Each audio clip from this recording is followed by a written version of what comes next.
ఇంత hurry burry meeting పెట్టారు, ఏం చెప్పడానికి? హర్షవర్ధన్ గారికి ఎలా ఉందో, ఇప్పుడు బిజినెస్ పరిస్థితి ఏంటో, ఏం జరుగుతుందో అర్థం కావట్లేదు. ఏం చేయాలో తెలియట్లేదు.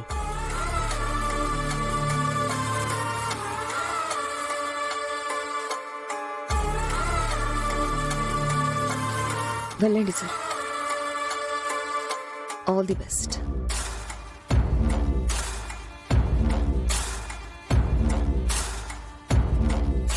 Good morning sir. Good morning sir. Good morning. Please be seated.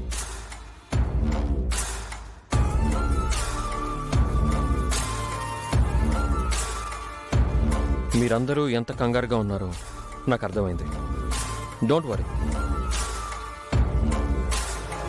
A problem రాదు. ఆ ధైర్యం కనిపించట్లేదు అరుణ్. మీ నాన్నగారికి ఎలా ఉందో ముందు అది చెప్పండి.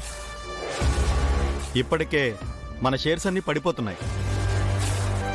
బిజినెస్కి మెయిన్ చైర్పర్సన్ లేకపోతే డివైడింగ్ వచ్చేస్తుందన్న థాట్తో షేర్ హోల్డర్స్ అందరూ షేర్స్ వెనక్కి తీసుకునే అవకాశం ఉంది సార్. ఆ ప్రభావం బయటికెళ్ళిందో మన బిజినెస్లన్నీ డౌన్ ఫాల్ అయిపోతాయి. అంతవరకు వెళ్ళకూడదనే మా టెన్షన్. నేను మీరు టెన్షన్ పడొద్దనే చెప్తున్నాను. వాటి మీద మేము మా టీం వర్క్ చేస్తుంది. ఏ సమస్య రాకుండా సార్ట్ అవుట్ చేస్తాం. మేము చూసుకుంటాం. ఎలా అరుణ్? అది ఎలాగో చెప్పండి. అదేంటో చెప్పకుండా చూసుకుంటామని ఒక మాట చెప్పేస్తే మేమెలా నమ్మేది? మెయిన్ చైర్పర్సన్ లేకుండా how is it possible? Please మీ ప్రశ్నల వర్షాన్ని కాసేపు ఆపితే నేను మీకు ఆన్సర్ ఇస్తాను. మీ అందరి ప్రశ్నల్లోని తాత్పర్యం హర్షవర్ధన్ గారికి ఏమైనా అయితే టోటల్ బిజినెస్ కి చైర్పర్సన్ ఎవరనేదే కదా.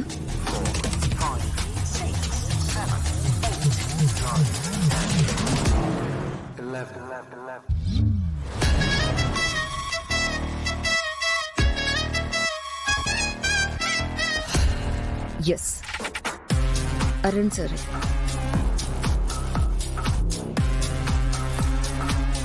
రమాదేవి హర్షవర్ధన్ గార్ల పెద్ద కొడుకు, వాయుపుత్ర ఎయిర్లైన్స్ కి CEO. ఇక నుంచి రమాదేవి హర్షవర్ధన్ గారి అన్ని బిజినెస్లకి అరుణ్ సరే వారసుడు. అరుణ్ సరే చైర్పర్సన్.